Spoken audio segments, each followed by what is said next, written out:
કયા ગામના હે એમનો જરા આપણે પરિચય મેળવજે. સર તારું શું નામ? હે કયા ગામનો? ગડુલી. તું કયા ગામનો? ભોજેલાનો. ભોજેલા. શું નામ તારું? નિલેશ. તો તારું શું નામ? રોહિત. રોહિત. તારું શું નામ? ધર્મેન્દ્ર. ભાઈ તમારું શું નામ? મહેશ. કયા ગામના? ભોજેલા. ભોજેલા. અટક? ડામોર. ડામોર. તમે કયા ગામના? ઓલે સંદાણા સુરેશભાઈ કમજીભાઈ કોતરા. કોતરા. તમે કયા ગામના? શાંતિલાલ મસૂર કોતરા. કોતરા. તમે કયા ગામના? પટકવાડા. પટેકવાડા. પેલા પાછળ માલપુર તાલુકા પર સોળગા. કયું ગામ? માલપુર તાલુકા પર સોળગા. માલપુરના? અરવલ્લીના. હા, સરસ સરસ. તો તમે આજે 9મી ઓગસ્ટ મનાવવા માટે આવ્યા હો કે જોવા માટે, જાણવા માટે? તો આજે આ સોરા આવ્યા હે આ કુંડી હેર. આ કહેવાય કુંડી હેર. એમ આ સામે પાણી આવે કાંઈ હું એટલે કુંડી હેર.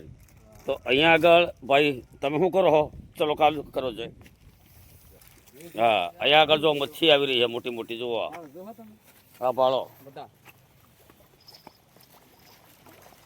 ભયંકર મચ્છીનો આજે આદિવાસી જળ જમીન જંગલનો રખવાળી એમ કહેવાય છે. સાચા અર્થમાં જોવા મચ્છી અને ખવડાવી રહ્યા. ઘણી બધી મચ્છી છે કુંડી હેરમાં. લોટ મચ્છી મોટી મોટી. હા, કૂદા કૂદ ભયંકર મચ્છી. આ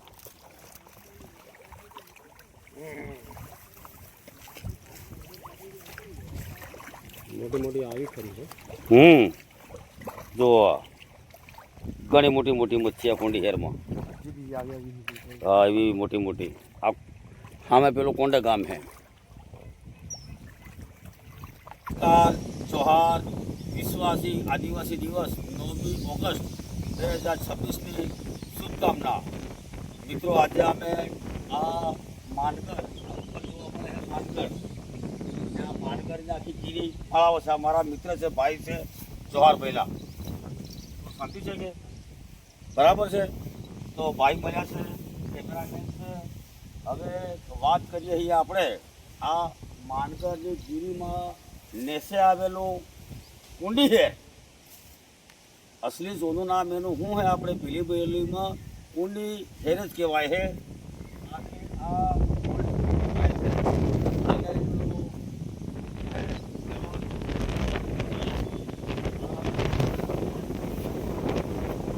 પાણી છે.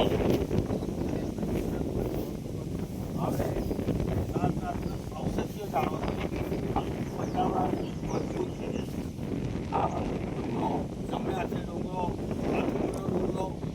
ડુંગરો, ઉગમણા ડુંગરો, આથમણા ડુંગરો, આ બાજુ ડુંગરો અને આ બાજુ ડુંગરો.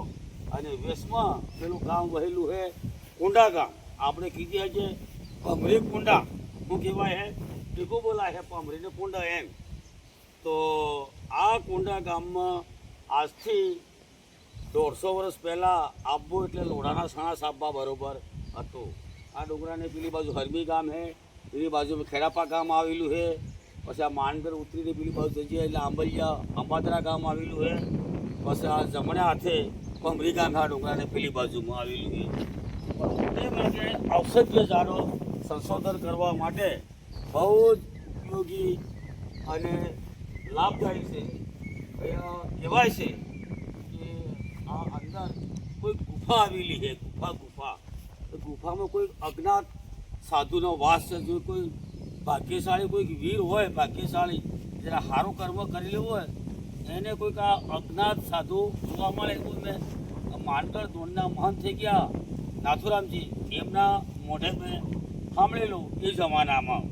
કારણ કે માનગઢ ઉપર સંશોધન 1998થી હું કરતો આવ્યો છું. આજે 2026ની સાલ છે. તો આજે વિશ્વ આદિવાસી દિવસે મારો ભત્રીજો PTV 6માં જે એડિટર છે પ્રકાશભાઈ પારગી એ કહે કે કાકા આપણે માનગઢ જઈએ. તો હવે માનગઢ ઉપર જવાના તો હજે જ, પણ આ નેસે પેલું મહાદેવજીનું મંદિર છે. પેલું આ સામે પેલું મહાદેવનું મંદિર આવેલું છે.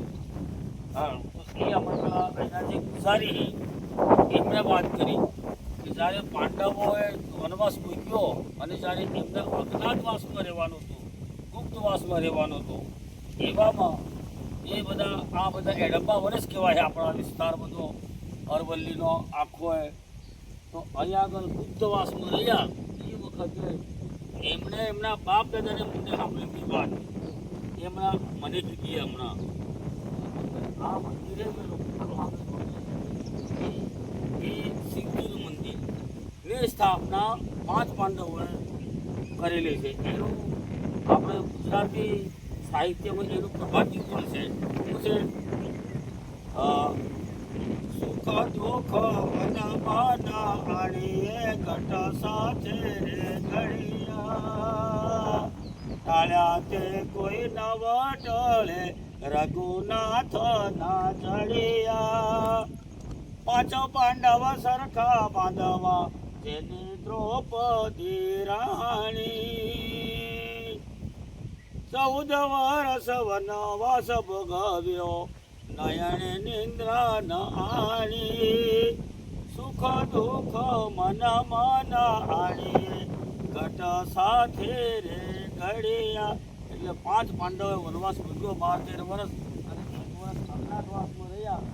એ વખતે મંદિરની સ્થાપના કરીને બધા મિત્રો આવે રામપુર આવે સીધા એ લોકો ઉપર ચડી જાય માનગઢ ઉપર અને પછી ઉતરી જાય સીધા રાજસ્થાન બાજુનો એરિયા જોવા માટે.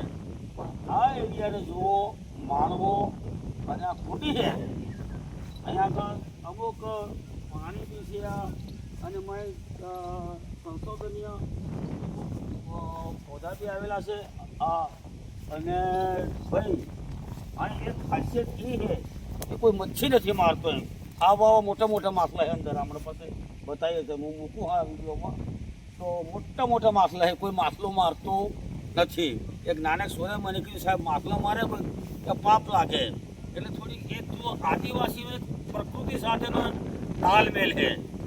તો મિત્રો આ તમે સંશોધન કરજો આવજો જોજો અને જાણો એટલે ખબર પડે કે ભાઈ જમીન અને જંગલના રખવાળી હોય તો આદિવાસી છે.